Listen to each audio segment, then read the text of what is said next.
और देखिए, इसी से जुड़ी एक और बड़ी खबर यहाँ बता दें आपको। लगातार बड़े खुलासे। शिलांग के डीआईजी ने कहा कि पूछताछ में सोनम कह रही है कि राज कुशवाहा मास्टरमाइंड है, और उधर राज कुशवाहा से जब पूछताछ हुई तो वो सोनम को ब्लेम कर रहा है और कह रहा है कि सोनम ही इस साजिश की मास्टरमाइंड है। डीआईजी ने यह भी कहा कि अगर सुपारी किलर राजा की हत्या नहीं कर पाते तो सोनम उसे खुद मार देती। अब इस एंगल को लेकर भी शिलांग पुलिस लगातार जांच कर रही है। तो अब यहां पर देखिए, लगातार एक के बाद एक नए खुलासे, जांच जैसे जैसे आगे बढ़ रही है, मिस्ट्री और बढ़ती जा रही है। और देखिए, एक और बात आपको यहां पर बता दें कि जिस तरह से मास्टरमाइंड कौन है इस पूरे हत्याकांड को, उसको लेकर एक दूसरे को ब्लेम करते हुए नजर आ रहे हैं। सुपारी किलर अगर नहीं करते कत्ल तो मैं कर देती।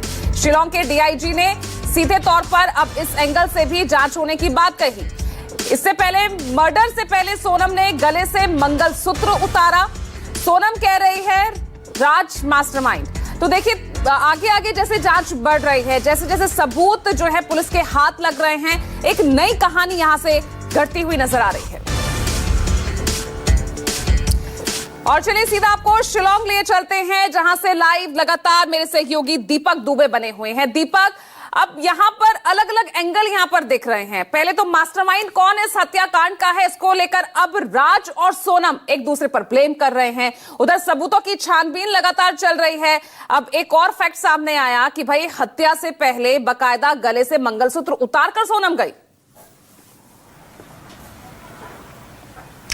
जी, सबसे बड़ा क्लू है पुलिस के पास यही, क्योंकि जब सोनम और राज लापता हुए, क्योंकि परिवार लगातार उन्हें ढूंढने की कोशिश कर रहा था, और राजा के भाई भी खुद यहां पर आते हैं और कुछ पता नहीं चल पाता है। पुलिस स्टेशन जाते हैं, शिकायत दर्ज कराते हैं, पुलिस की अलग अलग टीमें बनाई जाती है, एसडीआरएफ एनडीआरएफ लगातार जांच करनी शुरू करती है। लेकिन इसी दौरान जब 2 जून को लाश मिल जाती है, तब शक पुलिस का गहरा शुरू हो जाता है, क्योंकि सोनम का बैग बरामद होता है पुलिस को एक होटल से, जिसमें मंगलसूत्र और एक अंगूठी रखी होती है, और यह बैग सोनम के द्वारा छोड़कर जाया गया होता है। और यहीं से सबसे बड़ा क्लू पुलिस को मिलता है कि एक नवविवाहिता एक औरत किस तरह से अपने पति के साथ यहां पर आई, पति की लाश मिल चुकी, और उसका बैग यहां पर बरामद होता है जिसमें मंगलसूत्र है। जबकि मंगलसूत्र हिंदू धर्म के अनुसार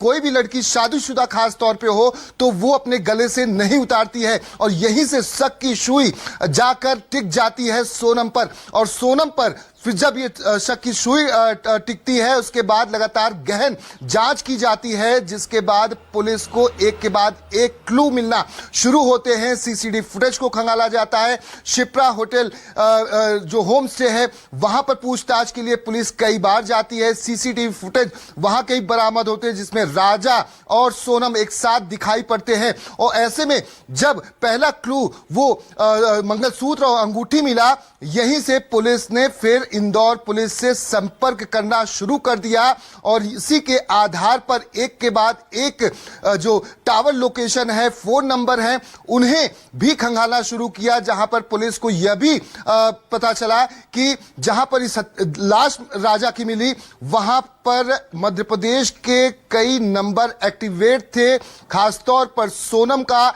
एक नंबर जो कि सभी समस्त परिवार के पास था, वो नंबर एक्टिवेट वहां पर दिखाया। एक दूसरा नंबर जो सोनम ने राजा के परिवार के साथ साझा नहीं किया था, वो भी नंबर वहां पर दिखाया। राजा का लोकेशन, टावर लोकेशन वहां पर दिखाया, और शक की सुई ज्यादा गहराती गई। पुलिस को अब जो शक था वो कहीं ना कहीं अब वो पुख्ता होने लगा। आप बने रहिएगा दीपक, क्योंकि ये मामला लगातार और गहराता जा रहा है। इस